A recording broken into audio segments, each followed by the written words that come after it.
Cordial saludo, mi nombre es Vilmar Yaquino Cano Vargas, estudiante de Ingeniería Ambiental de la Universidad Nacional Abierta y a Distancia, UNAD.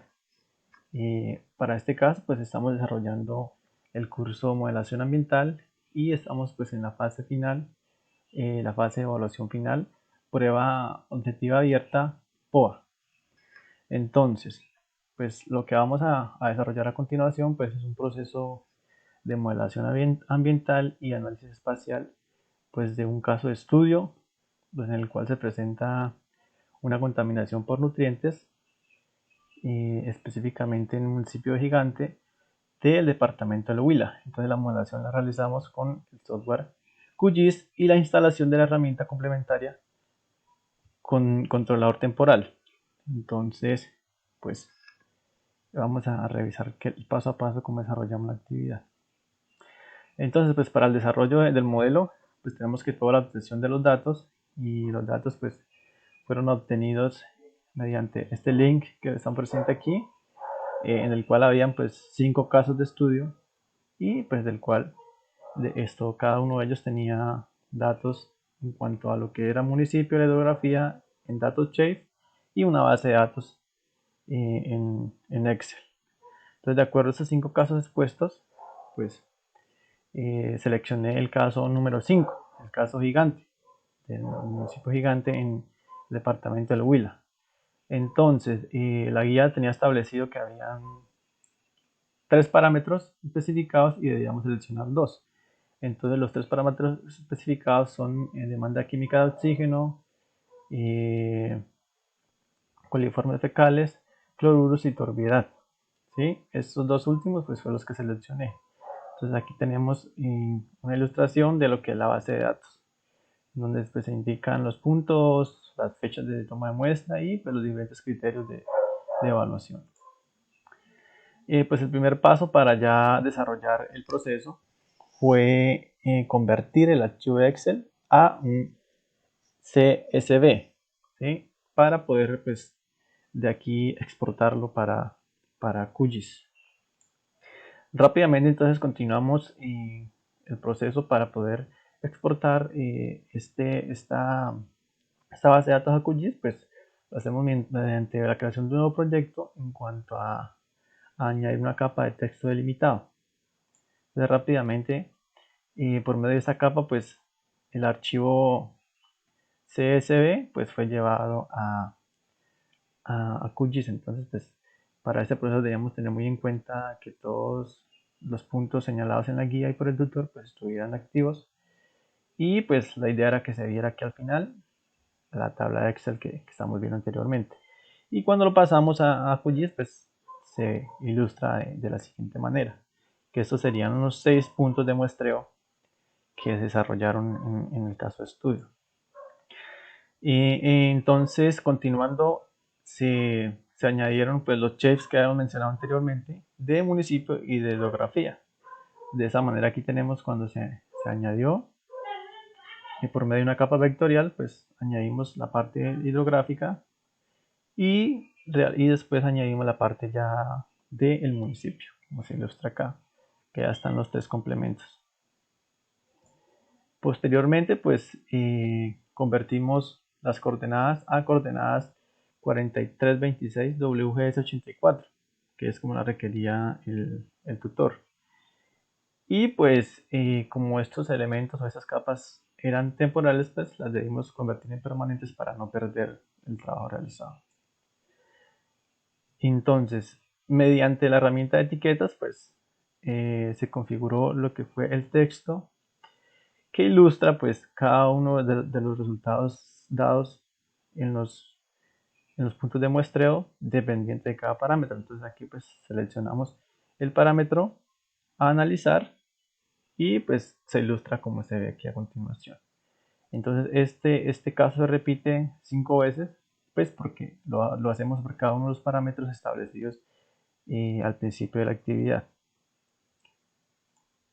Entonces de esta manera pues la guía nos indicaba que pues que había que activar el controlador temporal. Entonces pues simplemente activarlo acá, la opción la opción fecha y pues aplicarlo y aceptar. Sencillamente así. Y pues de este modo ya se aplica la herramienta para la visualización de los datos en cada punto de muestreo, como lo vemos a continuación. Entonces lo reproducimos y vemos a través del tiempo o a través de las fechas establecidas cómo o cuáles son los resultados dados en cada uno de los muestreos, cada uno de los puntos de muestreos. Y la actividad, como lo decía anteriormente, la repetimos 5 veces.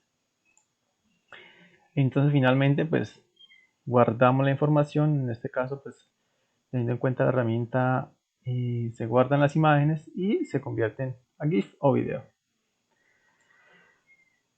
Entonces ya en lo que es el análisis de resultados, pues teniendo en cuenta lo desarrollado, en mi caso pues me guié por la normatividad ambiental en Colombia, pues que rige todos estos procesos o que muestra los límites máximos permisibles de contaminación en el agua, ya sea para consumo humano o para vertimientos de aguas residuales. Entonces en este caso tenemos el decreto 475 del 98, la resolución 631 del 2015 y la resolución 2115 del 2007. Aquí como punto extra, pues teniendo en cuenta la revisión de la información, pues determinamos que el punto 1 es este, el 2, pues aquí no se ve, pero aquí está el punto 2 y los demás. Entonces este sería como el orden de los puntos de muestreo. Entonces, pues haciendo ya el análisis de lo que son los resultados y teniendo en cuenta pues la información estudiada en cuanto a la demanda química de oxígeno, pues tenemos que hay unos límites máximos permisibles. No encontré en las referencias pues la parte que hablara en cuanto al consumo humano, pero pues sí en cuanto a lo que son aguas residuales domésticas, no domésticas, agroindustria y ganadería. Entonces, teniendo en cuenta lo que estamos visualizando a continuación y teniendo en cuenta pues lo que se revisó respecto al municipio del caso de estudio, pues pudimos analizar que esos resultados que se muestran acá pues tienen que ver con dos cosas. Uno, la industria agropecuaria y dos, pues la disposición de aguas residuales domésticas e industriales en estas fuentes hídricas. ¿Sí? Entonces, pues podemos determinar que la demanda química de oxígeno es pues, que mientras mayor sea, pues mayor está contaminada el agua. Es decir, que esta materia orgánica que está en el agua de manera específica que está flotando, entonces pues no permite que haya oxigenación, la oxigenación debida en el agua. Pues aquí tenemos un análisis de más o menos. Se hizo un promedio de todos los puntos de muestreo o de todas las muestras que tomaron por cada punto, pues se promedió y estos fueron los resultados que dieron por cada punto en cuanto a la demanda química de oxígeno. Continuando, se hace el análisis de resultados también de lo que es el nitrógeno amoniacal. Entonces, de acuerdo a la revisión bibliográfica, el agua apta para el consumo humano y de actividades domésticas pues no debe ser superior a 1 miligramo por litro. Es decir, pues si aquí en algunos de los puntos o la mayoría de los puntos este parámetro es sobrepasado, entonces pues también podemos diferir que este nitrógeno amoniacal se presenta en grandes cantidades pues cuando se vierten aguas residuales o industriales en las fuentes hídricas. Entonces lo mismo tenemos los resultados realizando el promedio por cada muestra en los puntos de muestreo. En cuanto a coliformes, pues este es el tema más preocupante porque pues según lo revisado, el valor máximo permitido para el consumo humano en algunas normas aparece que puede ser de 1.1, pero entonces por lo que vemos en este caso pues son números muy elevados, por lo que es preocupante el nivel de contaminación tan alto que hay. Pues también se dice que para el uso del agua para labores domésticas pues puede estar también en un rango de máximo 600. Entonces, pues esto es como algo ya aceptable, pero para solo uso doméstico. Lo mismo, entonces tenemos aquí pues una gran diferencia, que el punto 1 tiene un nivel de contaminación exagerado, es decir, que puede que aquí haya directamente una fuente o un punto en el cual pues sea depositada el agua residual directamente a la fuente hídrica. En cuanto a cloruros, bueno, los cloruros pues no son no indican mucho nivel de contaminación, y pues por lo mismo, como hicimos un promedio del nivel de contaminación en la cantidad, pues no se sobrepasa en ningún momento el límite máximo permisible, entonces no hay ningún problema en este caso. Como lo vemos acá, el máximo permisible es de 250, y pues aquí ninguno lo supera. Y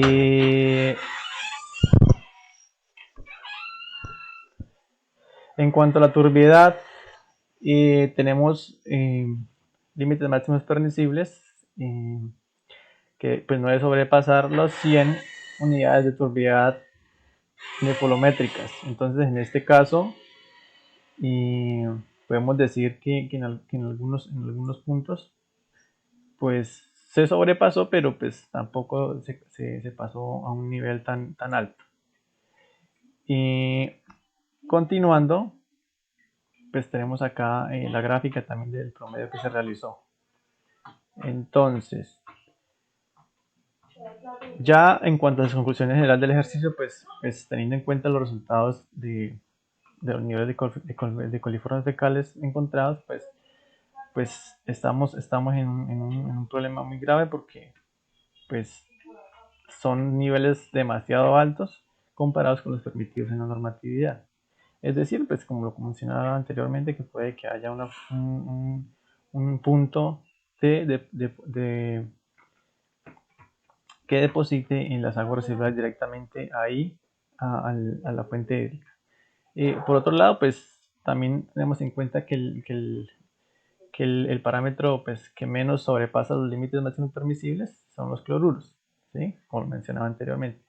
Y pues de acuerdo a la investigación, esto permitimos decir que la fuente hídrica pues debe estar contaminado, pues teniendo en cuenta las características del municipio y los resultados, pues su mayor contaminación debe ser por aguas residuales y por las actividades agropecuarias que allí se desarrollan. Respuesta a las preguntas establecidas. Entonces, cuando se dice cuál es el punto más crítico de los 5 analizados, pues decimos que de acuerdo a los resultados obtenidos, lo indicado es que es el punto número 1. Es decir, ¿por qué el punto número 1? Y aquí pues una equivocación, es el punto número 1, porque la muestra de coliformes, los resultados de coliformes fueron demasiado elevados. Y pues en los demás parámetros también fueron los más elevados que hubieron. Entonces, pues de este modo podemos decir que es el punto más contaminado. ¿Cuál es el punto menos contaminado o menos crítico de los analizados? Pues para este caso, teniendo en cuenta los resultados obtenidos de los promedios realizados, pues se dio que es el número 2, el cual pues tiene los niveles menos contaminados, pero sí sobrepasa pues la mayoría de los límites máximos. Entonces, en cuanto a la hipótesis del por qué el punto número 1 es el más contaminado, pues lo mencionaba anteriormente, es por la cantidad de coliformes fecales que hacen presencia allí en estas muestras. Es decir, pues que estos coliformes conllevan a diversas enfermedades, diversas bacterias, pues que son dañinas para los seres humanos y para los animales. Entonces, pues la hipótesis es que puede ser porque allí, en este mismo lugar, se desarrolla o allí se depositan aguas residuales directamente a la fuente hídrica, es decir, que hay un punto de disposición de aguas residuales. ¿Qué otro tipo de datos se pueden correr con el complemento de Time Manager? Bueno, en este caso fue el que utilizamos. Entonces, Esta importante herramienta pues nos permite reproducir complementos